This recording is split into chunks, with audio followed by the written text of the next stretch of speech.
Oh, great. Okay. Welcome. Welcome to the Anderson Ranch and our summer faculty lecture series. My name is Joanne Sangwon Lee. I'm studio coordinator of ceramics. I'm thrilled that we'll be hearing from both Yana Payusova and Kagan Sound tonight. I want to welcome our virtual participants watching tonight as well as our Board of Trustees and National Council. Thank you for your support. Before we begin, please take a moment to silence your cell phones. I'll just wait a little bit.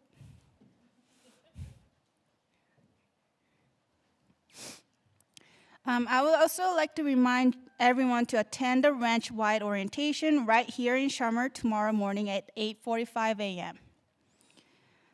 I want to start by recognizing that the Anderson Ranch campus resides on the traditional ancestral territory of Ute people who called the Roaring Fork Valley and beyond home for over 800 years. Through our mission to promote a wide range of art, cultures, and voices, we commit to partner with and honor the indigenous ancestors and residents of this sacred land where we learn, work, and create. Tonight's program will consist of 2 faculty lectures followed by Q&A. First, it's a pleasure to introduce Yana Payusova. Yana Payusova was born in Leningrad, USSR. She received an MFA in Interdisciplinary Media Arts Practices from University of Colorado, Boulder. Payusova's painting and sculptures blends the styles and symbols of folk art, icons, graphic poster art, illustration, and comics, and reflects both her cultural heritage and her training in traditional Russian realist painting. She exhibits both nationally and internationally. Please join me and welcome Yana.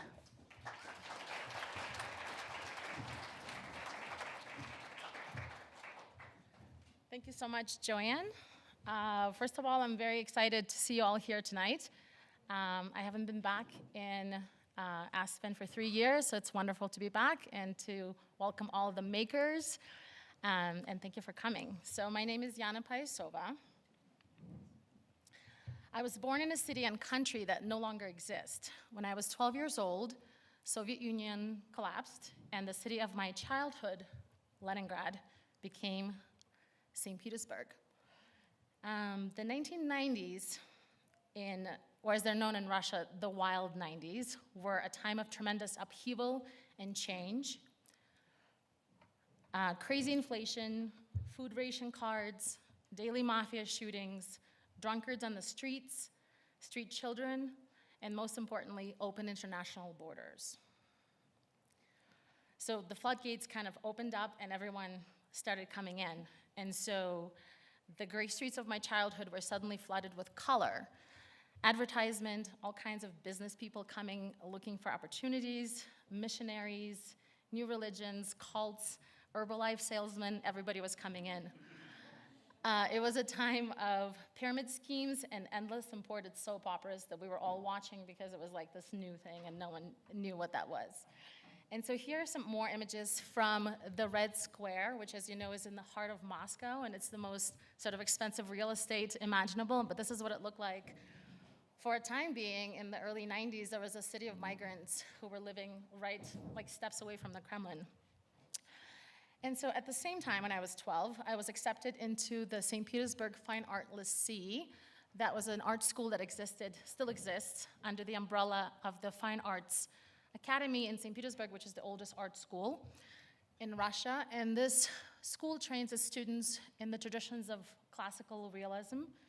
So we would spend 3 to 4 hours a day painting and drawing from observation, honing our traditional skills.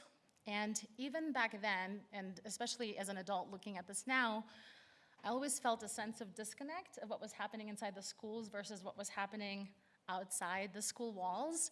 This is another image from the early 90s. This is the first McDonald's in Moscow that opened and had, people lined up for blocks. They were waiting to partake in this delicious new kind of treats coming in from the US. And so for me, the most important aspect of art and art making is the fact that it is first and foremost a language that can, it cannot exist over here. It's something that like helps us to express who we are, what we think about, what we feel, and it's a language that can be very concrete and very specific, but it can also be very subtle and poetic, and it can come in where language fails to come in. And so to me, this is the kind of the power and the potential of art.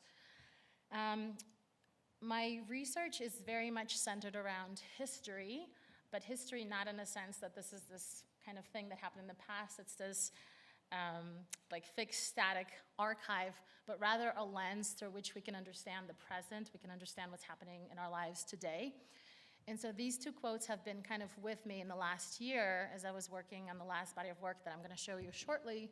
The first quote is by Hannah Arendt, who wrote that the purpose of history is to understand the world as it was and human beings as they were. And at the same time, David McCullough reminds us that history is who we are and why we are the way we are. Because of my classical training, and the classical tradition is very much influenced by the Greco-Roman canon, as you know, the ancient Greeks and the Romans, I'm actually very interested in systems of visual representation that sit outside of that lineage. And so I'm looking at, these are just some of the few examples, the pre-Columbian sculpture. I'm looking at the Russian folk Lubok print. The body of work that I'm doing now is looking at all of these images from the 1700s. I'm looking at the Byzantine and especially the Russian Orthodox icons. The visual language of prison tattoos. And the Chinese scroll paintings, among others. And so I'm interested in these systems that do not employ the illusionistic kind of approach, that use one or 2 point perspectives.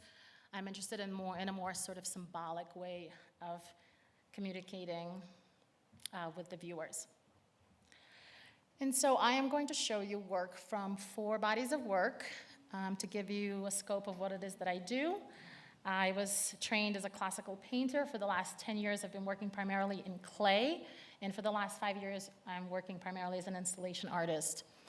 So the first series is titled Revolution Series. This is Complications. This is one of the versions of how it existed in an installation at the Rubens Center for the Arts.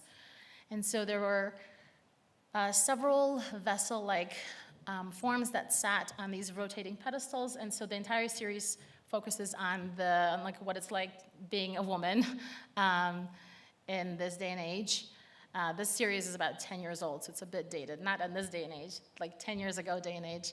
And the title is a little bit of a play on words. It's revolutions, meaning like this is kind of a new future, something exciting and new is happening, but also revolutions in the sense that these pieces are sitting on these rotating pedestals, and so things sort of rotate and go around again and again and again, and so nothing essentially new is happening. I will show you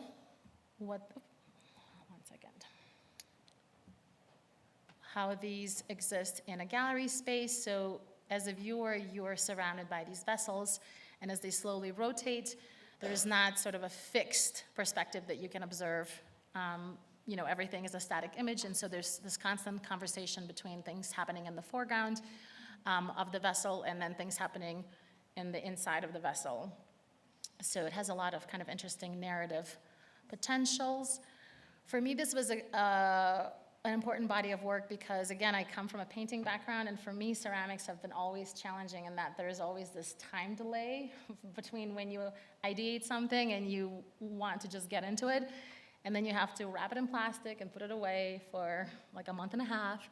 And so here, and sometimes when you look at it a month and a half later, you forget what you were doing. And so with these vessels, it felt a little bit like working on a 2-dimensional plane. And a lot of these are kind of personal. This one is Woman in Motion, inspired by Edward Muybridge's movement studies, if you've seen those, early photographer. And so this is a bit of a self-portrait in the sense that this was made when my children were quite young, and so I felt like I was just constantly running while like heaving all of these things in my hands. And so there's this woman that goes around the vessel. She trips, and at one point it looks like she's gonna just lose it all, and then she recovers and keeps running. The installation was accompanied by a wall piece. This one is titled Facets, and I think of each of these as kind of poems that talk about the different aspects of the female experience. And here are a few images to show you what they look like in the gallery space. And so while working on this series, I was looking at propaganda posters. These will come back later in the lecture. And so I'm working primarily with black and white, and red as a very common propaganda color. I was looking at Akio Takamori's, particularly the erotic vessels, a lot while working on this. And I was also teaching a class at U of A titled Sequential Art, Comics and Sequential Art. And I was also looking at the wordless woodblock novels coming out of Germany from the 1930s. And so I spend this is how I typically work. I will spend about 2 to 3 years working on a project, and then eventually at some point it feels like it's sort of completed. And so after spending 3 years working in black and white and red color, this was the last piece that was built for the series Origins. And this was the piece that was taller than all the others. It was a closed form, and I felt like I was ready to move on to something bigger and full color. So the next series I will show you is entitled Weight, Power, Burden, and this is the people who are taking the workshop with me. We're gonna talk about this work more tomorrow. But these are about 7 to 8 foot tall sculptures. I think of them as the same person in 3 different stages of their lives.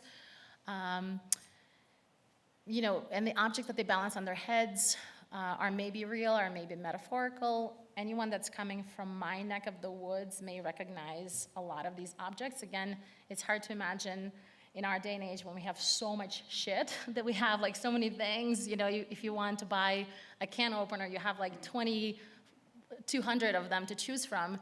Again, coming from Soviet Union, we had there was 3 models of alarm clocks and certain kinds of teacups.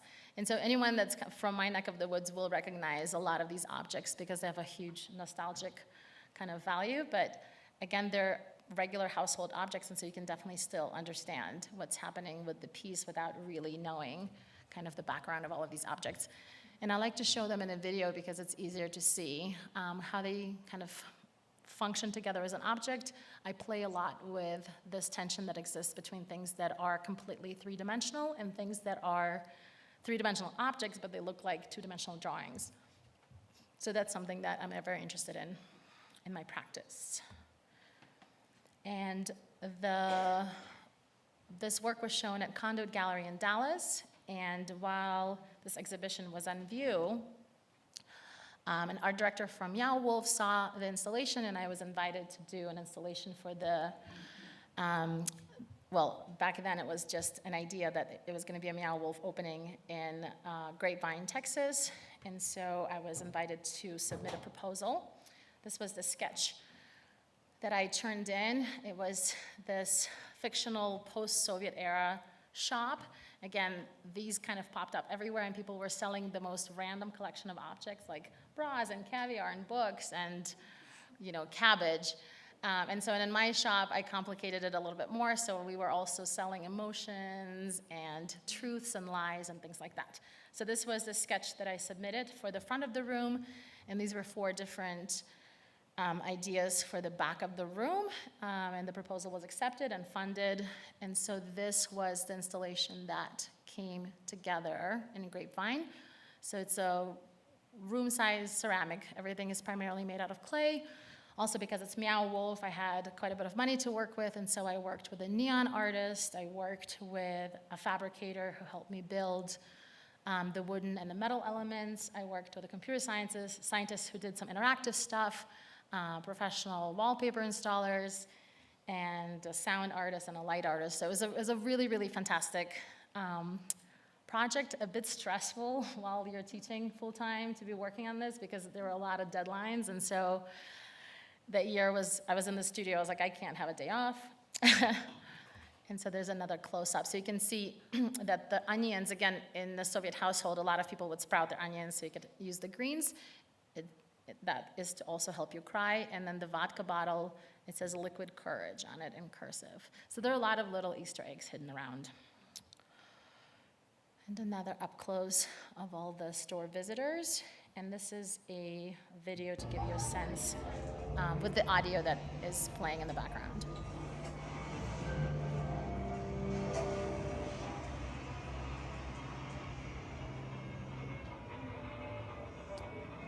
They had to put plexi in front of the objects because for some reason in the first few weeks, a lot of the gallery visitors were just like shaking all the objects and ripping them off the shelf. It was heartbreaking, but there's a lot of bigs. And so the golden wall behind the feet, I was hoping that this room would be known as the golden room, but when I was working on the feet, well, it was still an active construction site, and so it became known as the foot room, which was not what I wanted, but there I am with the elevator. Okay, and the last project I want to show you is entitled, Is Your Halo On Too Tight? This was very much inspired by, well, I don't want to say inspired. This was I started thinking about these things shortly after Russia invaded Ukraine. And it was just the most fascinating kind of process to witness because, overall, everyone was pretty shocked when this happened and people were very upset. And then as time went by and the propaganda was working, all of a sudden that rhetoric began to change. And so our culture, like the Russian culture, the society is very much split into people who support the war and think it's completely necessary, and things aren't. We don't know everything, and then there's people who are very much in opposition to the war. And so this series was really not necessarily about Russia and Ukraine. It's more about kind of propaganda in general, and then the news cycle these days, the fact that there is so much information, and it's really difficult to make heads and tails of it. And I feel like the propaganda wars happen kind of everywhere, This is kind of our new reality. And so there are some installation shots. This exhibition opened last fall, and so all the wall elements, most of them are porcelain, and then the painting in the middle is done directly on the wall with ink. And so I have a video for you to also see this, because I think sometimes static images are kind of hard to imagine. So the first halo that you see is this Russian Orthodox halo that you can stand in front of and see if it's too tight for you. And there's a sound that is coming from one of the pieces.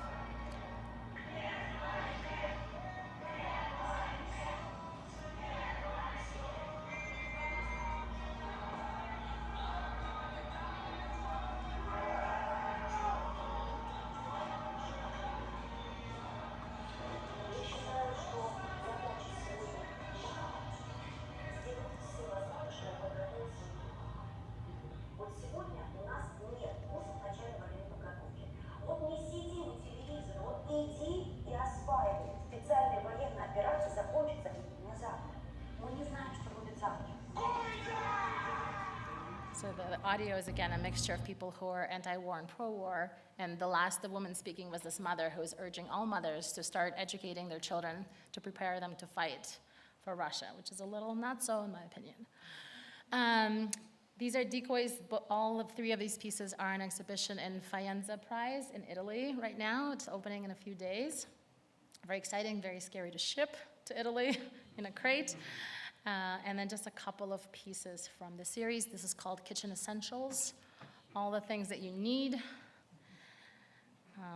And then the last, I have two larger pieces in the exhibition called Za Rodinu, which means for the motherland. And so the first one is this patriot woman that's loudly kind of explaining why this is the right thing to do. And on the opposite side is this Soviet woman who's listening for information, because again, I find it so mind-boggling that I grew up in a time where there was no information because you couldn't talk about it openly, and people would literally be listening at the wall with a cup to see what the neighbors are saying. And our new reality is it's just like so much information that everyone just says, well, nobody knows anything, so. And the last piece in the series is titled Enemy. And this little boy who's sitting there playing with his toy soldiers. And on the reverse side, he sort of joins this kind of endless cycle of violence. And the piece reads from the bottom up, sort of all of these men in opposition of one another. Well, you've been an amazing audience. Thank you so much for your attention.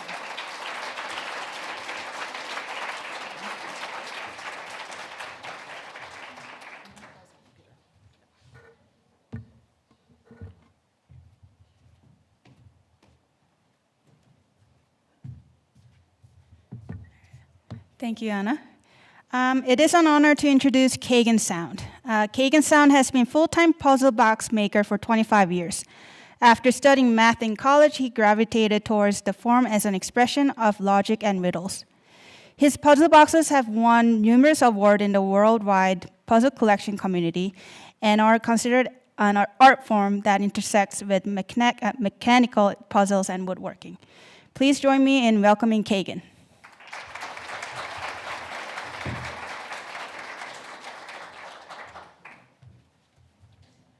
It's exciting to be here. Thanks for having me. This is me in college, right around the time I started to get obsessed with puzzle boxes.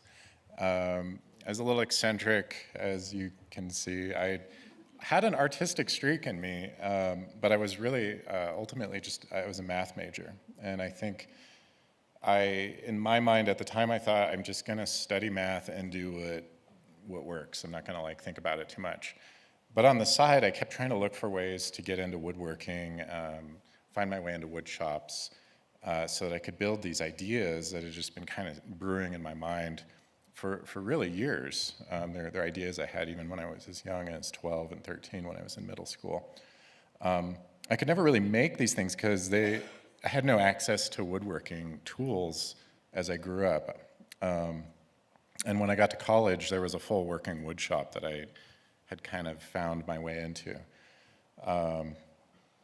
This particular box that I was trying to create is called the pinwheel box. And it really was like a mechanism where all the sides of the box move with coordinate motion, which is, it means they all move at the same time. So if you push on these panels diagonally, they all shift together, and then eventually this box will unlock.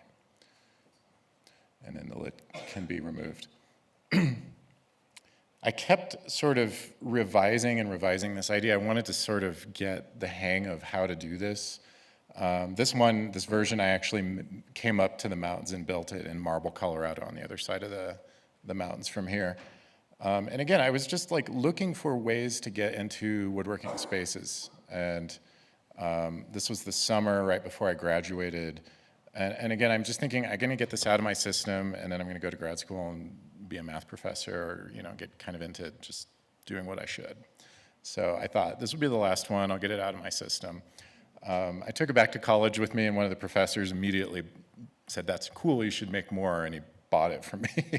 And I think that was kind of reassuring and motivating. So after I graduated, I went to Portland, Oregon, and again, I wanted to take, I'm still thinking I'm gonna go back to school, but I'm gonna take time off and there's a few more ideas to make. I had this pentagonal idea I wanted to create, and I was renting woodworking space with a co-op of woodworkers at the time, and just learning how to use their tools and set things up.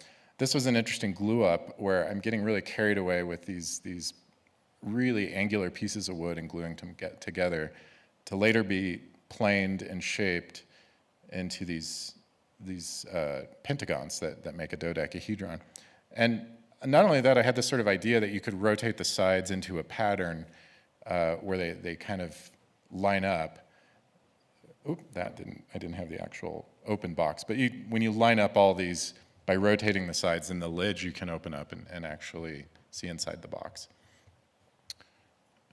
Another year goes by, I'm still wanting to create more and more. The idea of making patterns in wood and having the patterns line up, working with shapes and gluing them together was really fascinating. Using these sort of materials that are just really easily found, like PVC pipe as a means of clamping together triangles into hexagons. Stuff like that was really fascinating to me. Like using unusual things to make something work was really on my mind all the time. This later turned into many, many hexagons, which then I drilled little pivot holes into and created circles.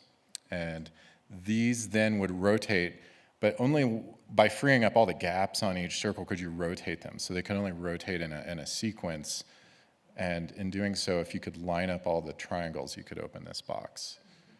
So I'm not actually getting any closer to going to grad school and studying math. I keep getting, every time I make another box, I get like 5 more ideas and I get more and more carried away. I don't know what I'm trying to get out of my system, but there was some kind of way of playing that I needed to do. I needed to really use my hands. Building things was so important to me. I just kept going. I mean, I took another year, kept making more and more of these boxes.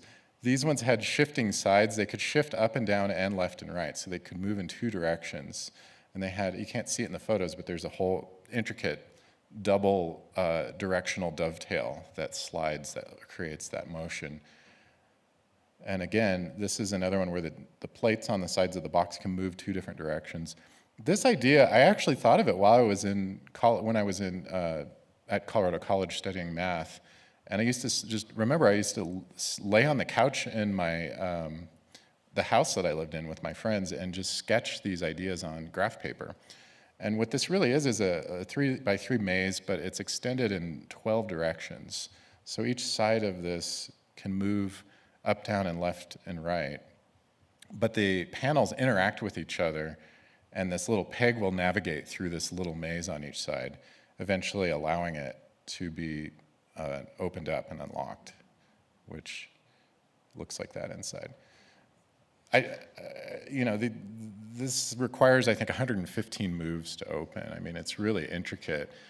To my disappointment, I'd often make these and tell my friends about it very excitedly and hand it to them, be like, you got to try this. And they'd ask me how many moves is it, and I'd say, well, it's like 102 moves or 115, and they'd say, no, that's all right, you can show me. So I sort of, again, I was sort of in the space of wanting all these people around me to really be equally as obsessed with it as I am, but it turned out over time that group of people sort of found me on their own, or I found them.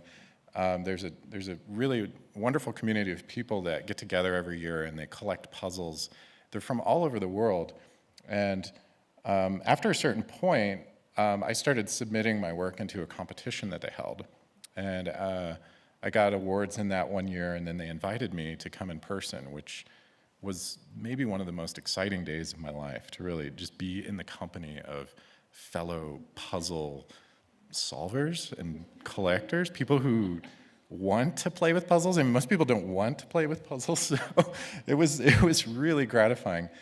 This was one of the pieces I made for the competition, which was a new concept I was playing with. I was super excited about it because it turned out you could take a cross-section of a very traditional motif, the Greek key motif, and take these little strips or cross-sections and rearrange them into new patterns.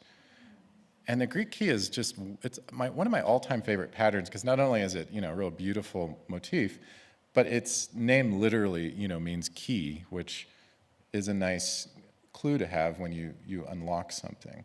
So if you move the strips on top of it and form the actual Greek key pattern, you can open up this box. And I don't know, can you guys guess, did I stop here and go to school and do what I thought to do? I kept going, of course. So I think I'm 5 years out of college here. I thought, why don't I just start making furniture? I mean, why don't I start making these patterns in circles and put them on rings? And so now the rings rotate and make these patterns. This table, I ended up calling it the Lotus table. This sides of it are all drawers. It has 6 drawers that all open, and each drawer opens to a different pattern. So the idea was to create like a treasure hunt of patterns, and inside a drawer would be a clue to the next pattern. So it would kind of guide you through this process of locating the next step along the way.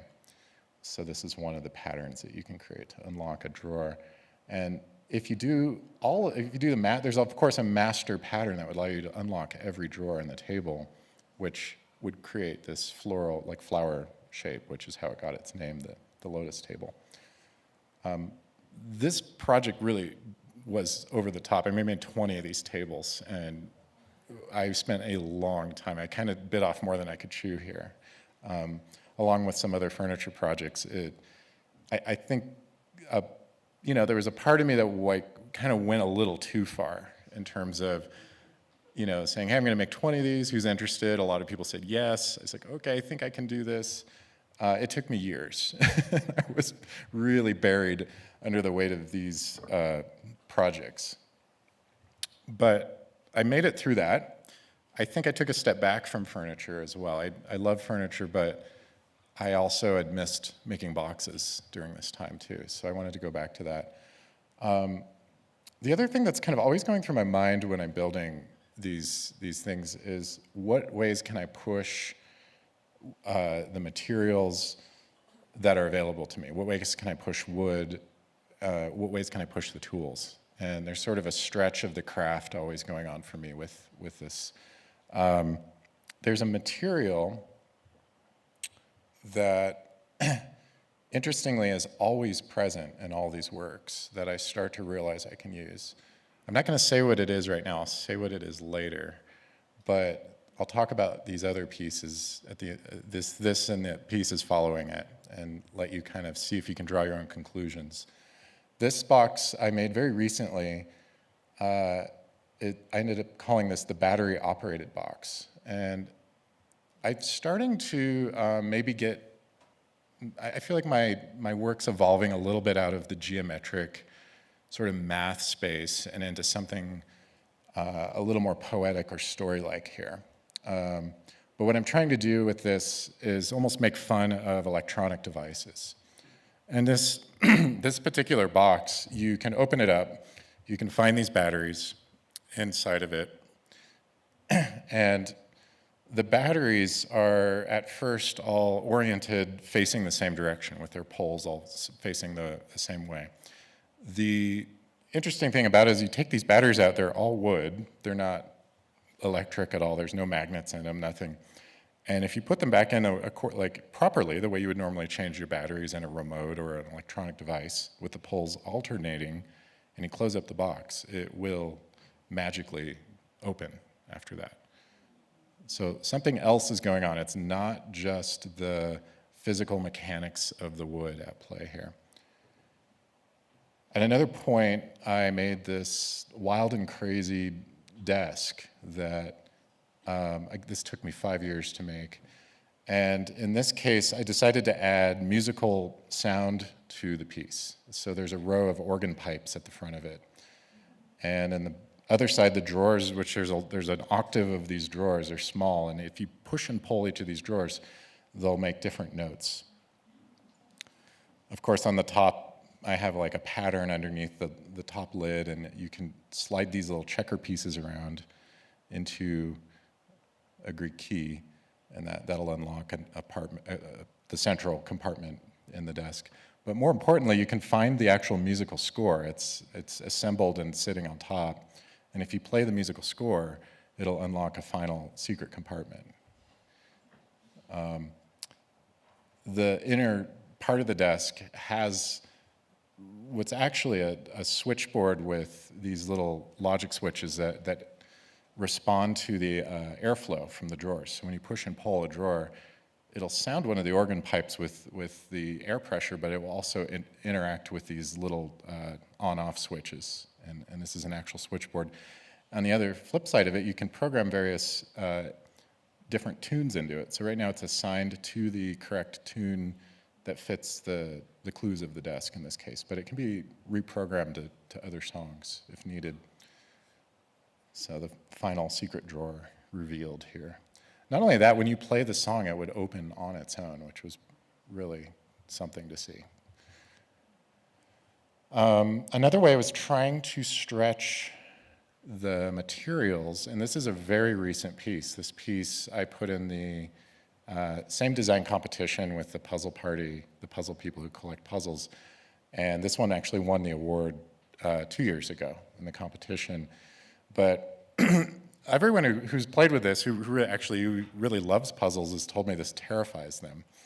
I called this one the Hex Flex, and what you have to do is actually flex the entire box to the correct shape, and it will actually transform the entire shape of the box from what is a prismatic shape into a, whoops, not that, that would be amazing.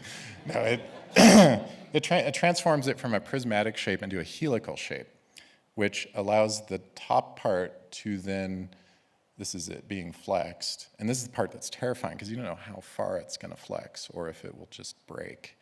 And it can't break, it has a way to stop itself. But after doing this, you can then twist the lid like a screw. It comes off if you keep twisting it.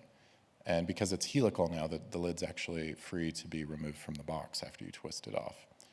So it's a case where the box literally transforms from its form to become it mechanically transforms so you can open it, which I was very proud of doing that. But a lot of work went into keeping it making it feel and look like a rigid form at first. So when you hold it and see it, it looks like a very solid, non-flexible piece.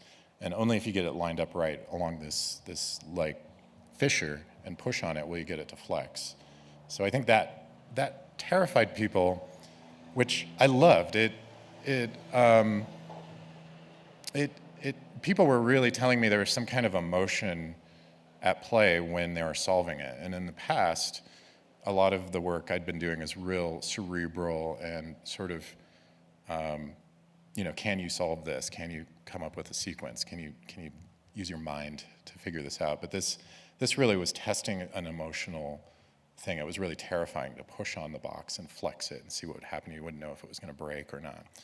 And I think ultimately it made me happy to kind of know that there's something more at play than just the logic and the puzzle here. This is opening it. So this is, my daughter and I share this love of toads.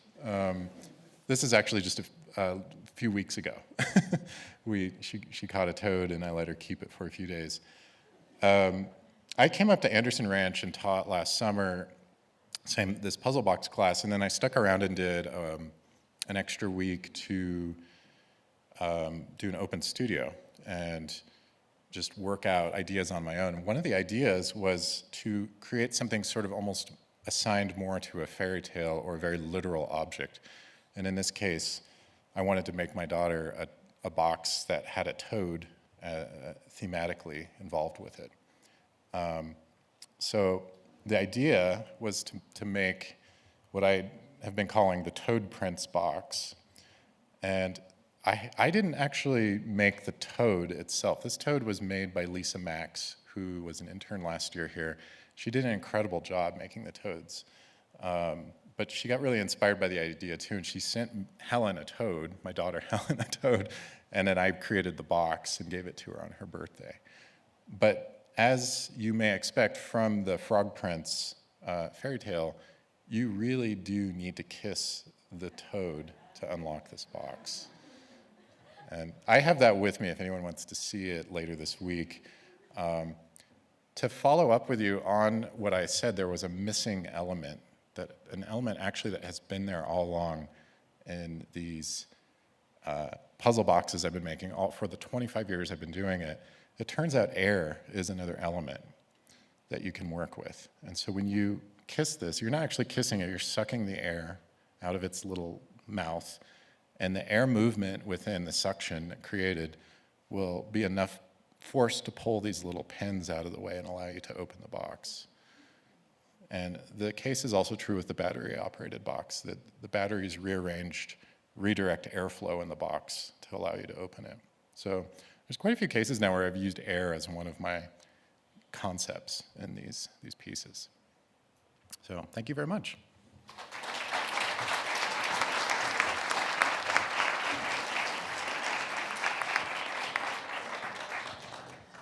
Thank you, Kagan. All right, so we have time for question and answer. There's a lot of people, that's why I'm standing right here. So does anyone have questions?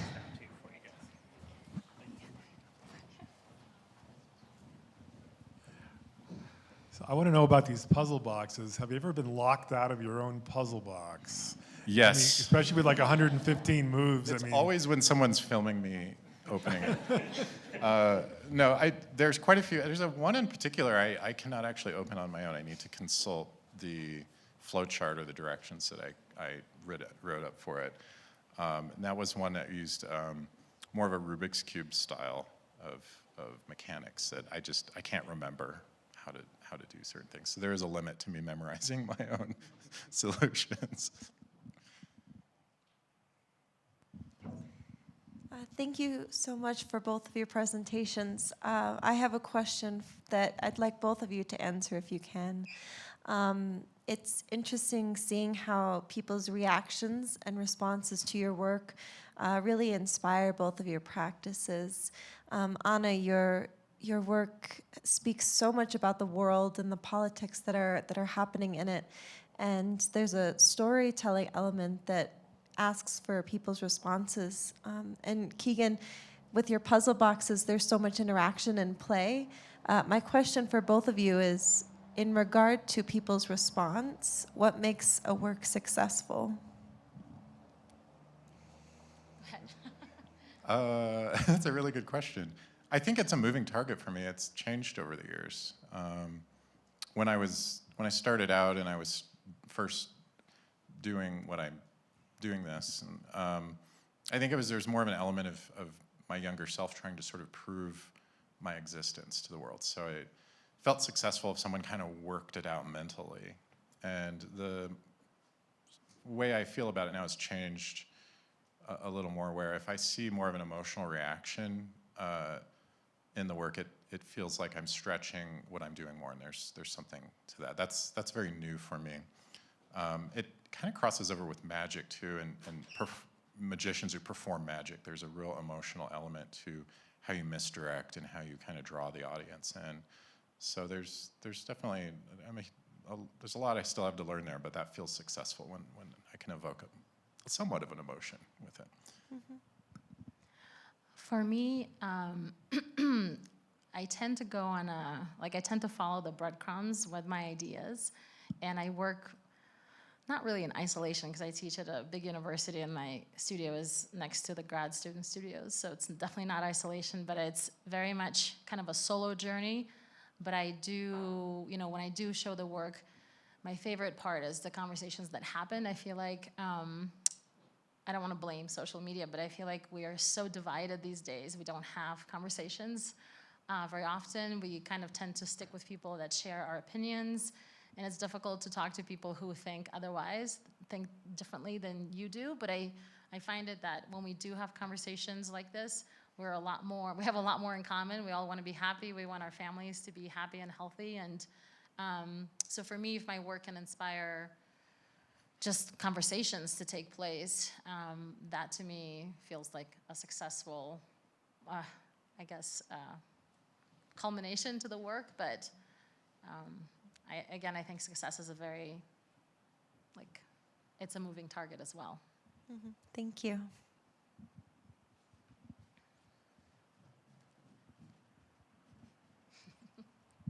Thank you. This is a question for both of you. Let's see. Are there any rituals or habits that you guys return to when a piece isn't working or if you get stuck in your process? That's a great question. I tend to, again, I've had kids, so I've kind of gotten into, in grad school, I remember feeling like waiting for inspiration to come. And when you have children, it's like, when you have studio accessibility, it's like go time. So I tend to do ideation in between things. I think sometimes you can tell your subconscious I am trying to figure this out, and then just do other things. I am a runner, and so a lot of the times will think about things when I run, but you have to be really careful because with runner's high, you have a lot of eureka moments. You're like, this is the most brilliant idea in the world. I literally have voice memos that I've recorded for myself, and I will I just think it's brilliant, and then you come down from that and you're like, this is really stupid. But I think talking about, if I'm ever stuck, I will talk about it. But I think just trying different ways, and I'm working on a project now, and I've made like a lot of little things because it's an international show that I have to transport the work to, and it's all wrong. So I'm just redoing it again. So I just feel like it never feels good, and clay people will tell you that. There's a lot of failure, but like just trying it again and feeling like I say to my students, like I take art super seriously, but it is just art, you know? Yeah, I mean, I relate to a lot of that for sure. I find that usually I'm the most stuck when I'm way too certain of what I'm thinking should happen. And it's usually what I have to do is let go of that somehow. A lot of times just by turning my brain off. So yeah, exercise helps me as well. But just doing anything, not just taking a break in some form, getting out of my studio. I think leaving my studio helps me the most, and taking a hot shower and anything like that. So removing myself from the process and then getting my brain to do a different thing. It's almost strange how often it will like come back to it, and then suddenly there's like the idea is kind of resolved, and it's usually feels more organic and natural, and it's less about my expectation. It's like the wood is speaking to me right now and saying this is what I want to do, or there's something more natural in that. So that's how I experience it. Hi, this is for Anna.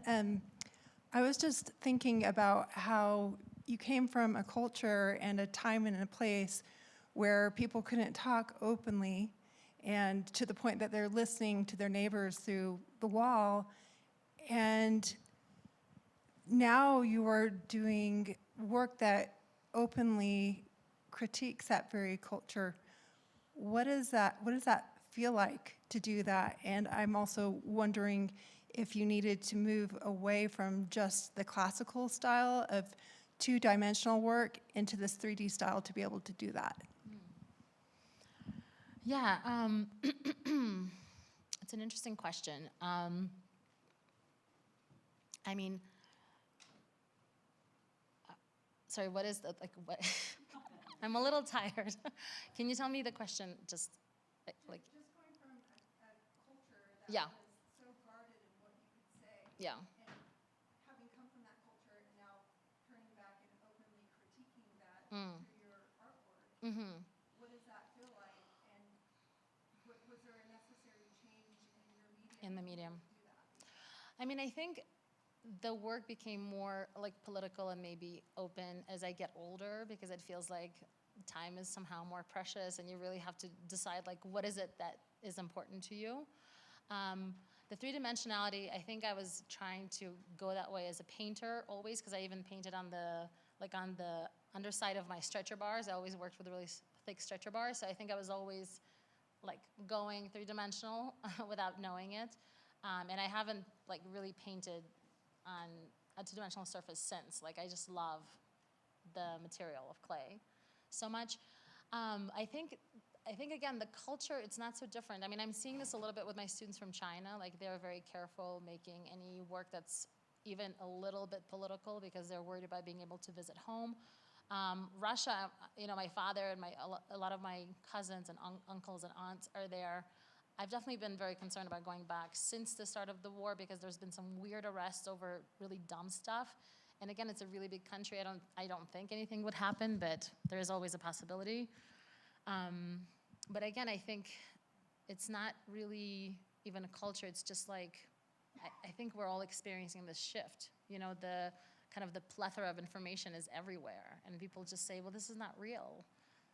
I think that's really crazy that you can look at a video, like when Russia first started bombing Ukraine, my father said, well, everyone is saying this is CG, computer generated imagery. Like it's a crazy world that we can live in, and people can say, oh, it's a deep fake, it's not real. Like it's just, so I think it's, yes, very specifically, culturally specifically to Russia, but I think it's happening everywhere. We're all living this new reality. Great. Do we have any other questions?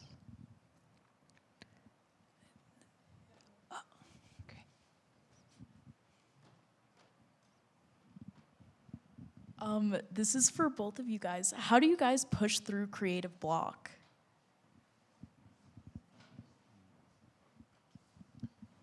I think that as a result of producing limited edition work, it naturally plays out where new ideas will kind of hit me while I'm in a project, and a lot of that's a result of just being sort of having projects that take 6, 7, 8 months. And when I do get new ideas, I write them down and keep them archived so I can kind of go back to them. I guess creative block will come up sometimes when I'm really doing more of a piece that's intended to be a certain thing. It's customized or something like that, and that can play out too. Again, I think I just have to take breaks from it and give myself a lot of kindness and love and say it's gonna be all right. I'm gonna make it. To me, I think there's a lot of momentum in working in the studio really regularly. So I tend to work every day, but not like in an obsessive way. You know, I can definitely take a few days off. But I do think that there is something that it's like a muscle. You get used to being in the studio and being productive. Again, I think it would be really difficult if you were only doing studio. Like I was a studio artist for 10 years when my kids were young, and it's like some things about it are great, but you're also kind of in this isolation. You're working in the studio by yourself. I work at a large university now, and I feel like sometimes I don't have enough time of being in the studio, so having all these other responsibilities make me really appreciate the time when I'm there to do the work. But I also think, you know, the creative block is something that people definitely experience from time to time. I've heard from Murakami, the writer, that he likes to leave, like as he's working on a novel, he likes to leave, like finish at a time when you feel like you can still keep going, but you basically say, okay, this is enough for today, and then you're kind of excited to get into the studio the next day. So I think that's good advice. I feel like a lot of the times I see my students, they will do these weird challenges where like, I'm gonna do 60 gesture drawings every day for a month, and I feel like it's commendable, but it's also could lead to burnout. You have to kind of, it's like, you have your energy and you have to kind of take care of it and not just like, I want longevity in the studio, not just like do it all in the next year, you know? Great. Thank you. Thank you, Kagan and Yana. All right. Thank you, everyone, for coming. Make sure that we meet here at 8:45 tomorrow. Thank you.